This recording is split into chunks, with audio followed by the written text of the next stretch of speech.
जय हिंद दोस्तों, मैं महेंद्र शर्मा स्वागत करता हूं वन वर्ल्ड हिंदी में आपका। उम्मीद करता हूं आप खुश और स्वस्थ है। दोस्तों आइए दिखाते हैं पाक मीडिया की एक और लेटेस्ट डिबेट, क्योंकि अभी हाल ही में जो रशिया यूक्रेन का जो मामला चल रहा है उसमें कहीं ना कहीं पाकिस्तानी अब एक संभावनाएं तलाशने लग गए हैं। क्योंकि इनकी संभावना, पहली संभावना ये है कहीं से भी इनको भीख मिल जाए और उनको सर्वोपरि रखा जाए और उनकी थोड़ी बहुत पूछ बढ़ जाए कहीं ना कहीं। तो और दूसरा जो इनका ध्येय है वो ये है कि भारत को कहीं से भी या किसी भी तरीके से बदनाम किया जाए। तो कहीं ना कहीं अब जो क्वाड की मीटिंग हुई है उसमें नरेंद्र मोदी ने जो अटेंडेंस दी और अब पूरे विश्व को एक बहुत बढ़िया मैसेज दिया कि आप ब्लॉक में न बंट के एक मानवता के लिए इस युद्ध को कहीं भी कुछ भी हो सके तो इसको रोकने की कोशिश करें। और जो वोटिंग थी यूएन में उनमें भी भारत ने हिस्सा नहीं लिया है। तो दोस्तों देखिए, ये पाकिस्तानी कैसे बौखलाए हुए क्वाड में नरेंद्र मोदी और भारत के प्रतिनिधित्व और मीटिंग में शामिल होने पे। तो दोस्तों देखिए डिबेट और कमेंट में अपनी प्रतिक्रिया जरूर दें। लास्ट में आपसे रिक्वेस्ट करूंगा, चैनल पे नए हैं तो चैनल को सबसे पहले सब्सक्राइब कीजिए, लाइक शेयर कमेंट जरूर कीजिए। दोस्तों जय हिंद, वंदे मातरम, भारत माता की जय। दोस्तों दीवारें और फिर छतें भी उसकी उखाड़ी गई हैं। और जिस वक्त ये सब कुछ हो रहा था तो उसके अंदर से बहुत सारे चूहे बरामद हुए और वो कह रहे हैं इतने मोटे मोटे चूहे और इस कदर ताफुन, इस कदर बदबू थी वहाँ पे। और फिर वो बिल्लियाँ उन चूहों को लेकर भाग रही हैं, इधर जा रही हैं उधर जा रही हैं, लेकिन बदबू इस कदर थी उस घर में, उस बड़ी बिल्डिंग में कि सदीक साजिद के बकौल उल्टियाँ आ रही थी, उल्टी। अब इसका किसी और चीज़ से हरगिज ताल्लुक नहीं है, मैं इसका ताल्लुक किसी और चीज़ से नहीं जोड़ रहा, लेकिन ताफुन था, चूहे मरे हुए जिंदा, बिल्लियाँ भाग दौड़, पता नहीं नोच रहे हैं एक दूसरे को, और बदबू ही बदबू। जनाब सदीक साजिद साहब कुछ और इसमें ऐड करेंगे आप? बस आपने कर दिया, इसमें अब क्या मैं ऐड करूँ जी। अच्छा जी, ब्रिगेडियर हारिस नवाज साहब, मैं जो पहले हम बात कर रहे थे उसका बड़ा ताल्लुक है सियासत से। यकीनन भारत की फ़ौज जो कुछ भी करती है अपनी सियासी क़यादत के साथ मिलकर ही करती होगी। ये कहीं ये जो पाकिस्तान रशिया के साथ, चाइना के साथ, और ये जो एक रीजनल अलायंस की बात हो रही है और क्वाड का जिस तरीके से चाइना और रशिया ने फैसला किया मुकाबला करने का, तो ये वजह हो सकती है भारत की कि बिल्कुल घबराहट में उन्होंने ये हरकत की? वजह तो बड़ी क्लियर है। देखें, ये क्वाड का हिस्सा बने जिसमें इंडिया, ऑस्ट्रेलिया, जापान और अमेरिका। डिड पाकिस्तान ऑब्जेक्ट, या हमने अमेरिका से कोई इस पे तहफ़्फ़ुज़ात का इज़हार किया, या इंडिया से? They have got their own reasons, they have got their own national interest and they should go for it. तो पाबंदी के हर मुल्क की एक सॉवरेन पॉलिसी होती है, और भी हमने सबसे पहले जो गलतियां की ये थी कि we will never strong in a region and in अपने हमसाये के अंदर। आप हमेशा से असूल रखते हैं, अपने हमसायों के साथ ताल्लुकात अच्छी रखते हैं कि आपकी बाउंड्रीज नहीं चेंज होती हैं, आपकी फ्रेंडशिप चेंज हो सकती है, पॉलिटिकल अलायंस चेंज हो सकती है, but you can't change your boundary. So I think ये एक अच्छी सोच आ रही है। ये डजंट मीन कि मैं रशिया के रेफरेंस जलन बात कर रहा हूँ, ये अलायंस नहीं बन रही है। अमेरिका ने देखें एक क्वाड ग्रुप बनाया, फिर उसके बाद एक नया एक और वो ऑकस ग्रुप बना लिया, फिर और अभी आपके सामने किस तरीके से वो जाके जब एक डिसाइड हुआ था कि जी ईस्टर्न यूरोप की तरफ नहीं अमेरिका जाएगा, नेटो को एक्सटेंड नहीं करेगा, उन्होंने पोलैंड, एस्टोनिया, लिथुआनिया, लैटविया, कहाँ जाके लास्ट यूक्रेन पे जाके उन्होंने बिल्कुल रशिया के नेक के ऊपर जाके उन्होंने बैठने की कोशिश की। इवन देन रशिया ने यही कहा कि हम सिर्फ यूक्रेन को ये कह रहे हैं, बी न्यूट्रल और नेटो को यहाँ पर मत आने दें, आप हमारे हमसाये हैं and we are there to live forever. ये डिमांड है। उसके बाद जो कुछ अभी कहा जा रहा है, क्या इसलिए इराक पे देखें कौन गया सॉवरेन कंट्री के ऊपर, तबाह कर लिए, ऑयल फील्ड पकड़ लिए। फिर आपने लीबिया का क्या हाल किया, सीरिया का क्या किया, अफगानिस्तान में क्या किया। उस वक्त तो आपने कोई यूएन जनरल असेंबली के इजलास भी नहीं बुलाए। इस वक्त सारे इसलिए कि वो रशिया बड़ा मुल्क है, you can't dare and go and confront with your troops and military might के साथ नहीं करना चाहते, because it will cause lot of problems.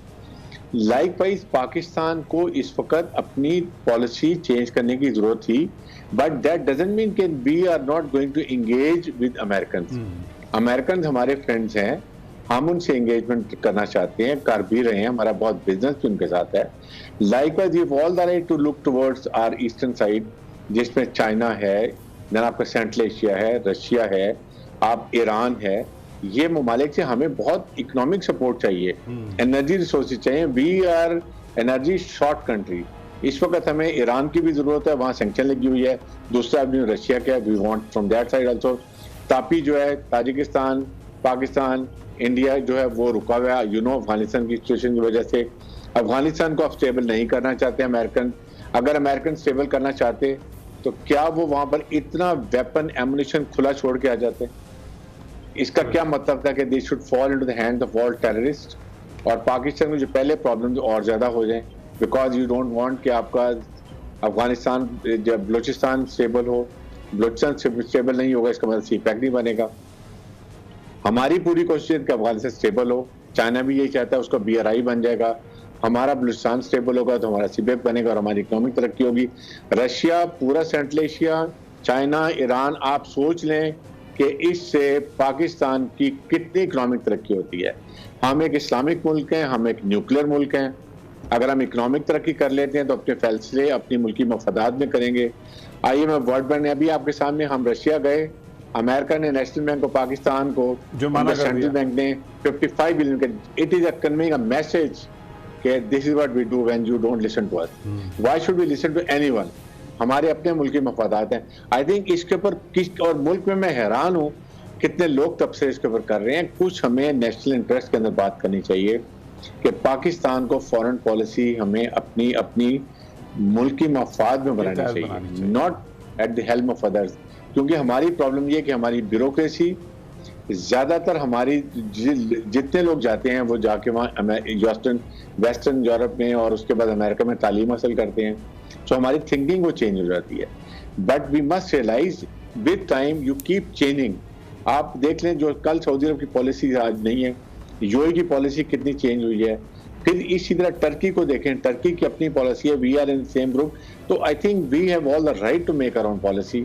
और इसके लिए यस, इसको अमेरिका को कभी भी हमारे से रिलेशनशिप इंडिया के प्रिज्म से नहीं देखने की जरूरत है, जो सबसे बड़ी प्रॉब्लम है। ठीक हो, जो अभी पहली दफा अमेरिका ने ये कहा कि जी पाकिस्तान हमारा स्ट्रेटेजिक पार्टनर है, when we went to China and then वहां पर मिस्टर पुतिन भी आए हुए थे, मुलाकात हो रही थी। सो अमेरिका को भी रियलाइज करना है जी कि हमारे क्या तहफ़्फ़ुज़ात हैं, हमारे क्या कंसर्न है अमेरिका से, क्या वो हमारे तहफ़्फ़ुज़ात को पूरा कर रहे हैं।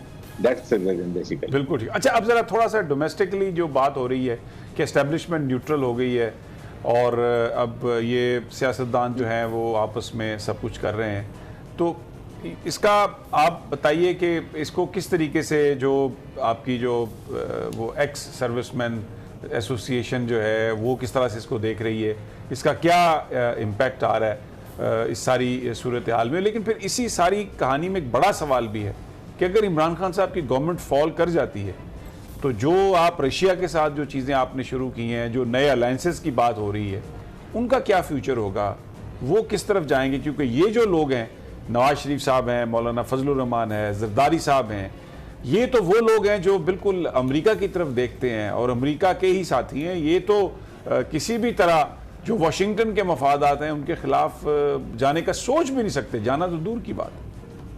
समी साहब, एक सोचने की बात है कि prevailing geopolitical international regional environments के अंदर do we need political stability in the country और वी वांट इंस्टेबिलिटी, और मुल्क को तबाह हम इस वक्त कमजोर कर दें। बात हमें सोचने की। और सेकंड ये है कि आप सब हम बिल्कुल कहते हैं वोट ऑफ कॉन्फिडेंस होना चाहिए, provided they give us a road map and solution कि वो सोल्यूशन क्या करना चाहते हैं, वो कौन सी दूध की नहरें बहाना चाहते हैं या आसमान से तारे तोड़ के लाना चाहते हैं कि पाकिस्तान को आसमान की बुलंदियों पर ये 1 साल में ले जाएंगे, और मुल्क में जो इस वक्त अगर कोई भी क्राइसिस हैं वो कैसे ठीक करेंगे। क्या उन्होंने कोई सोल्यूशन दिया? अगर आप ये कहें कि जिस सिर्फ हमने हुकूमत गिरानी है और 1 साल के अंदर जो ये नई खिचड़ी पकेगी, जो भी प्राइम मिनिस्टर बनेगा उसके बाद जो टांगे खींची जाएंगी, क्या इससे मुल्क हमारा स्टेबल होगा? क्या मुल्क हमारा स्ट्रांग होगा? क्या मुल्क हमारा इकोनॉमिकली स्ट्रांग होगा? हमें ये